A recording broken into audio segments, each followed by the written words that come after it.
Kita lanjutkan sekarang pengajian kitab Bulughul Maram pada Kitabul Buyu, dan kita sudah sampai pada hadis yang ke 811 di dalam kitab saya. Qala al-muallif rahimahullahu ta'ala wa nafa'ana bihi wa bi'ulumihi fid dharain amin. Wa an Abi Hurairah radhiyallahu anhu qala qala Rasulullah sallallahu alaihi wasallam, la talaqqaw, janganlah kalian itu mencegat al-jalaba, barang-barang yang dibawa dari desa sebelum masuk ke pasar. Faman tuluqiya, maka siapapun yang dicegat, fashturiya minhu, lalu dibeli dari dia.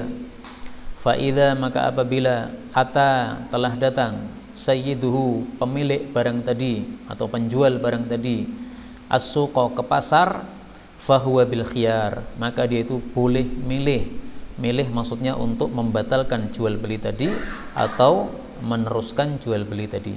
Hadis diriwayatkan oleh Imam Muslim. Ini hadis sudah kita bahas kemarin, bahwasanya maksudnya kalau ada orang desa bawa barang-barang panenan dari desa mau dibawa ke pasar kota, maka tidak boleh untuk dicegat di tengah jalan. Seandainya sudah terlanjur dicegat di tengah jalan, kemudian sudah dibeli, diborong oleh seseorang, kemudian si pemilik barang ini, orang desa ini, tetap melanjutkan perjalanan ke pasar, tapi barangnya sudah diambil orang loh, sudah dibeli. Nah, sampai pasar ternyata dia merasa ditipu. Wah, tadi diborong harga 500, padahal di pasar aja bisa 1000. Nah, berarti nipu ini. Nah, maka dia boleh untuk membatalkan jual beli tadi. Saya batalkan jual belinya. Kenapa? Engkau tadi beli 500, padahal semestinya saya bisa menjualnya dengan harga 1000. Nah, maka seperti ini adalah apa? Dilarang oleh Nabi Shallallahu Alaihi Wasallam karena bisa menyebabkan tipuan. Bisa menyebabkan apa? Orang yang dari desa tadi ditipu oleh orang yang dari kota. Karena itu sebagian ulama berpendapat kalau aman dari tipuan ini, maka boleh untuk mencegat. Misalnya orang desa sudah paham harga kota berapa, atau mungkin dia tidak mau dia jualan ke kota karena paling-paling harganya juga nggak jauh sama kalau dicegat, maka dia rela dicegat, bahkan malah syukur alhamdulillah. Nah, tidak usah sampai ke pasar kota, sudah habis barangnya, dia lebih senang. Ya, kalau begitu tidak ada masalah. Ini menurut sebagian para ulama kita. Hadis berikutnya 812. Wa anhu qala, naha, telah melarang Rasulullah sallallahu alaihi wasallam ayyabi'a, bahwasanya menjual, hadirun, orang kota, libadin, untuk orang desa. Ini juga sudah kita bahas kemarin. Tidak boleh ada orang desa bawa barang ke kota kemudian disimsari atau dicaloi oleh orang kota. Orang kota mengatakan, saya jualkan aja, nanti bagi hasil. Nah, tidak boleh begitu. Kenapa? Harganya jadi membengkak, jadi mahal. Biarkan orang desa tadi jual sendiri, maka dia akan bisa menjual harga murah karena keuntungan untuk dia sendiri. Kemudian orang-orang pasar semuanya senang karena dapat harga yang murah. Bagaimana kalau orang kota ini hanya membantu saja, dia tidak minta upah, dia hanya ingin berbuat baik kepada orang desa tadi, karena orang desa itu adalah temannya dulu saat 1 SD misalnya. Kamu daripada nanti jual ke pasar kemurahan, saya jualkan aja, nanti saya tidak ngambil untung, saya sudah kaya, saya hanya membantu kamu saja. Nah, dalam kondisi seperti ini diperselisihkan oleh para ulama. Kemarin saya mengatakan menurut Imam Bukhari tidak boleh, saya ralat sekarang di sini menurut Imam Bukhari seperti itu boleh. Kenapa? Dia tidak mengambil untung. Sementara yang dilarang oleh Nabi Shallallahu Alaihi Wasallam, sebagaimana menurut Ibnu Abbas, la yakunu lahu simsaran, tidak boleh jadi calo, ngambil untung nggak boleh. Kalau nggak ngambil untung berarti apa? Boleh. Nah, itu menurut siapa? Al Imam Al Bukhari rahimahullahu taala. Tapi ulama yang lain mengatakan tetap tidak usah dicaloi. Kenapa? Karena kalau kamu caloi tadi, harganya yang semestinya murah jadi lebih mahal karena kamu tahu harga pasar. Biarkan dia jual sendiri. Dan pendapat yang kedua ini saya lebih cenderung, lebih bagus, karena maslahat umum itu lebih diutamakan daripada apa? Maslahat khusus. Sehingga tidak usah mencaloi orang dari desa meskipun kita tidak ngambil untung sama sekali. Kalau kita pengen bahwa teman kita yang dari desa tadi tidak ketipu harganya, ya kita bilangnya aja, di kota ini harganya pasarnya sekian, supaya dia jual sendiri dengan harga seperti itu, sehingga dia tidak akan ketipu. Tapi kalau kita caloi atau kita bantu menjualkan, kita sudah kena larangan Nabi sallallahu alaihi wasallam. Kemudian berikutnya wala tanajasu, janganlah kalian itu saling ngentul. Ngentul sudah tahu ya? Yaitu menawar harga tinggi tetapi tidak untuk membeli, tapi niatnya untuk menipu pembeli yang lain. Sudah kita bahas dulu. Wala yabi'ur rajulu, dan tidaklah seseorang itu menjual, tidak boleh menjual ala bai'i akhi, atas jualan saudaranya. Maksudnya gini, kalau saya menjual misalnya ini HP kepada teman saya, ini HP, ini berapa harganya? 1 juta. Oke, saya lihat dulu selama 3 hari. Nanti kalau 3 hari saya cocok, saya beli. Kalau tidak cocok, saya kembalikan. Nah, selama dia mikir 3 hari ini, tidak boleh ada orang lain kemudian memasukkan barang atau menawarkan barang kepada dia. Dia mengatakan, saya punya barang seperti miliknya Abu Zaidan, tapi harganya lebih murah, di saya 900.000 aja. Kamu kan dapat dari dia kan 1 juta kan? Nah, seperti ini nggak boleh. Karena kalau saya tahu, saya akan marah. Nah, kamu yang bikin dia tidak jadi beli dari saya. Sebenarnya dia mau beli dari saya. Gara-gara kamu tawarkan harga 900, dia nggak jadi beli. Nah, ini menyebabkan percekcokan. Karena itu dalam Islam ini segala macam sebab-sebab percekcokan dalam jual beli ditutup, dilarang oleh Nabi Sallallahu Alaihi Wasallam. Demikian juga yang semisal dengan jual beli, wala yakhtub, janganlah seseorang melamar ala khitbati akhi, terhadap lamaran saudaranya. Saya sudah melamar seorang wanita. Wanita ini mikir belum memberikan jawaban. Belum memberikan jawaban. Dia mikir 1 pekan, saya 1 pekan ya. Nanti kalau saya oke ya saya akan jawab, kalau saya tidak oke saya akan jawab juga. Nah, selama dia mikir ini, bolehkah ada orang lain yang melamar dia? Nah, di sini para ulama berselisih pendapat, Pak. Ada yang mengatakan tidak boleh, karena di sini Nabi bersabda, la yakhtubu ala khitbati akhi. Jangan melamar seorang wanita yang sudah dilamar saudaranya. Ini kan sudah dilamar kan? Nah, maka selama dia belum menolak, berarti dia masih tergantung tadi sama dengan jual beli tadi. Maka selama belum ditetapkan beli atau tidak boleh ada orang lain yang yang masuk. Ini menurut sebagian para ulama. Imam Malik mengatakan enggak begitu. Hadis ini khusus. Jangan melamar wanita yang sudah dilamar saudaramu, maksudnya kalau dia sudah menjawab untuk setuju dinikahi. Ini Imam Malik. Saya katakan kepada antum, bahwasanya dari sisi hukum perkataan Imam Malik sangat masuk akal. Karena kadang-kadang wanita dia memikirkan atau tidak memberikan jawaban secara langsung karena dia menunggu lamaran yang lain. Barangkali ada lamaran yang lain, dia bisa membandingkan. Saya pilih lamaran pertama atau lamaran kedua.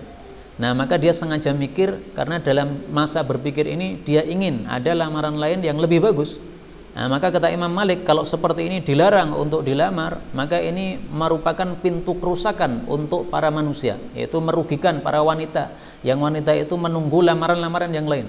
Ini dari sisi hukum kuat perkataan Imam Malik ini. Tapi dari sisi adab, maka pendapat yang pertama lebih bagus. Karena itu untuk kita, kalau kita mendengar ada seorang wanita sudah dilamar orang, meskipun dia belum memberikan jawaban iya atau tidak, sebaiknya kita tidak usah melamarnya. Karena khawatir bahwasanya pendapat yang pertama tadi, pendapat pendapat pertama tadi yang melarang kita untuk melamar adalah pendapat yang benar. Meskipun di sini ada perselisihan pendapat di antara para ulama. Jadi ringkasnya, untuk masalah-masalah yang diperselisihkan ulama, kita berhati-hati aja. Lebih baik cari yang aman. Bukankah wanita banyak? Tidak hanya satu wanita ini. Maka kalau wanita ini sudah dilamar orang, kenapa engkau melirik dia? Lirik wanita yang lain saja, yang masih bebas, yang belum ada lamarannya, sehingga kita tidak akan bermasalah dengan orang lain. Karena kalau kita lamar, sementara pelamar yang pertama akhirnya gagal, dia memilih kita, itu nanti bisa jadi ada cekcok, Pak. Gara-gara kamu, lamaran saya jadi ditolak. Sama dengan jual beli tadi. Gara-gara ada orang yang menawarkan yang kedua, maka yang pertama jadi gagal, jadi marah.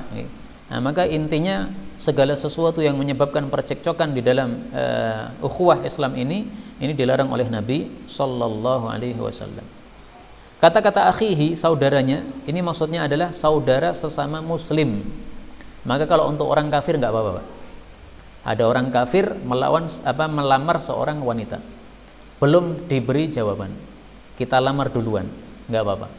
Karena itu orang kafir itu bukan akhihi, bukan saudara kita.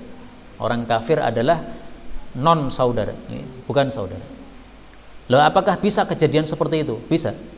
Ada orang kafir melamar seorang wanita ahli kitab. Ahli kitab itu halal untuk dinikahi oleh seorang muslim. Nah, ini sudah dilamar oleh orang kafir, tapi dia masih mikir. Kita sebagai orang muslim mengetahui hal itu, boleh nggak kita melamarnya? Nggak ada masalah, karena dia bukan akhihi, bukan saudara kita, sehingga kita boleh untuk melamar dia, nggak ada masalah. Bahkan kalau niatnya baik, maka ini maslahat. Wanita ini meskipun dia ahli kitab, tetapi dia sudah cenderung ingin masuk Islam. Nah, maka kalau kita nikahi, insya Allah jadi masuk Islam. Kalau dinikahi oleh si kafir, ya pasti akan mengikuti agamanya suaminya. Nah, maka kita rebut dulu, kita lamar dulu, nggak ada masalah.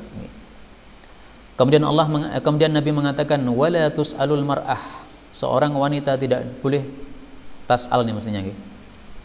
Wala tas'alul mar'ah, dan wanita tidak boleh meminta talaqa ukhtiha, untuk mencerai saudarinya, litakfa'a, supaya dia menumpahkan ma fi ina'iha, apa yang ada pada wadah saudarinya tadi.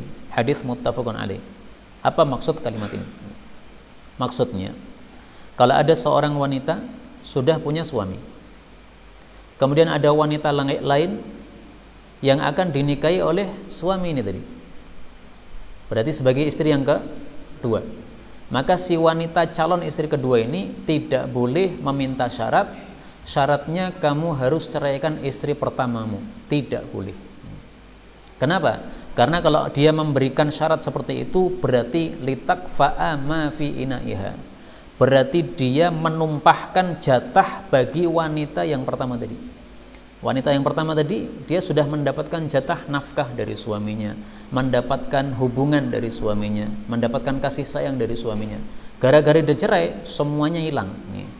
Jatah nafkahnya nggak ada, kemudian hubungan intim dengan suaminya nggak ada lagi, kemudian kasih sayang dari suaminya nggak ada lagi, karena sudah berpindah kepada istri yang kedua. Nggak boleh. Maka masing-masing hendaklah meyakini bahwa meskipun nanti menjadi istri yang kedua atau ketiga, keempat, nafkahnya atau jatahnya atau rezekinya tidak akan berkurang. Andaikan seseorang itu ditakdirkan oleh Allah kaya, maka dia jadi istri kedua, ketiga, keempat tetap saja kaya, karena memang takdirnya kaya.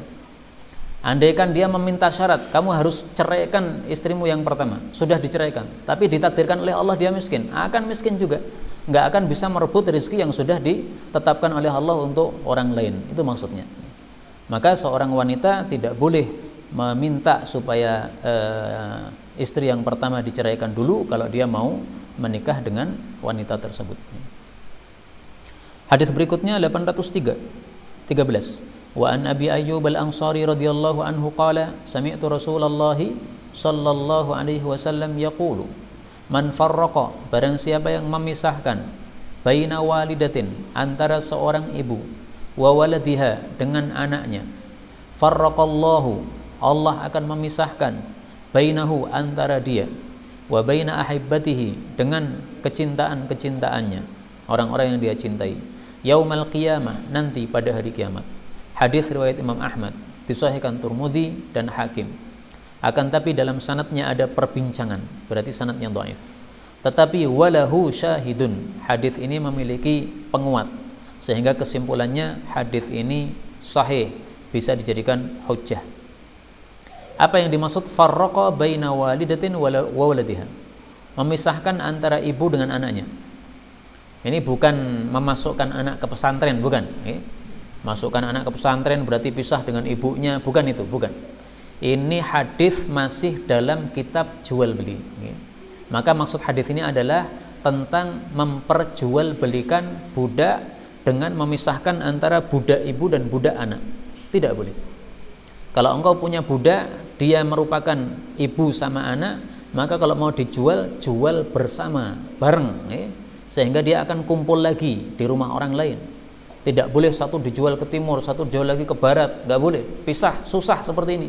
Ibu sama anak ini hatinya sangat terikat nih, sehingga kalau ibunya pisah dengan anaknya susah, anaknya pisah dengan ibunya susah.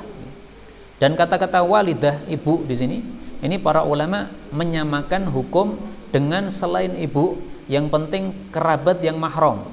Maka saudara kakak beradik juga begitu. Punya budak kakak beradik dijual pisah nggak boleh, harus dijual bersama, kakak beradik bareng. Karena kalau dipisahkan ini akan susah.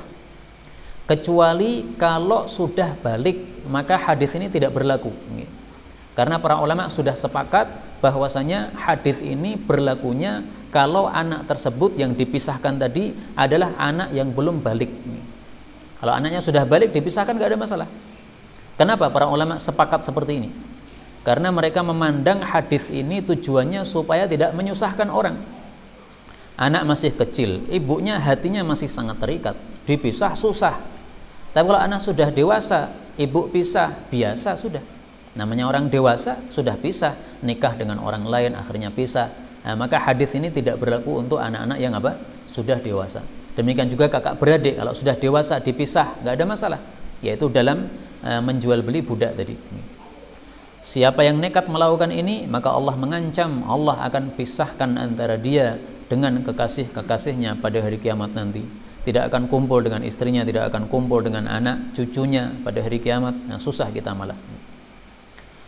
814 wa an Ali bin Abi Thalib radhiyallahu anhu qala amarani, menyuruh saya Rasulullah sallallahu alaihi wasallam an abi'a, supaya saya menjual ghulamaini, dua budak laki-laki, akhawaini, yang bersaudara.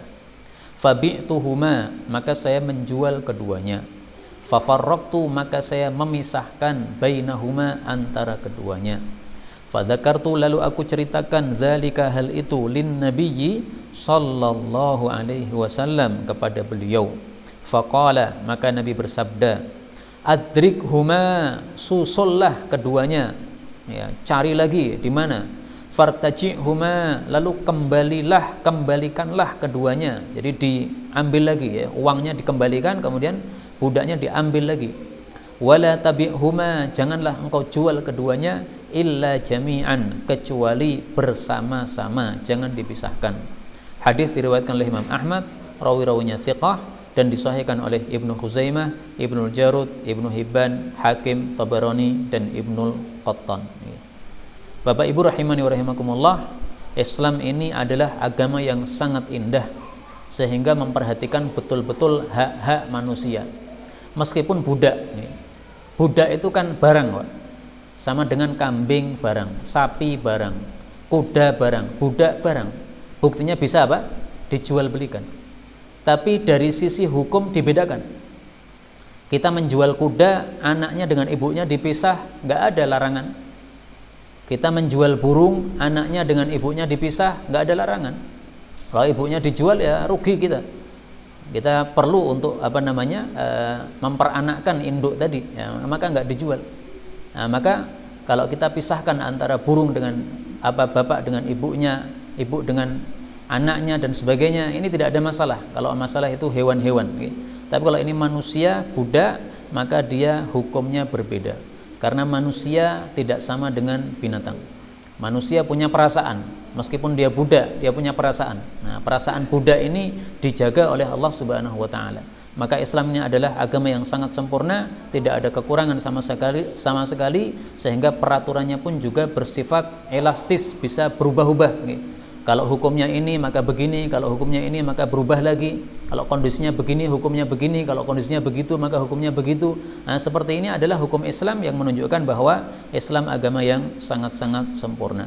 Wallahu taala alam bisawab.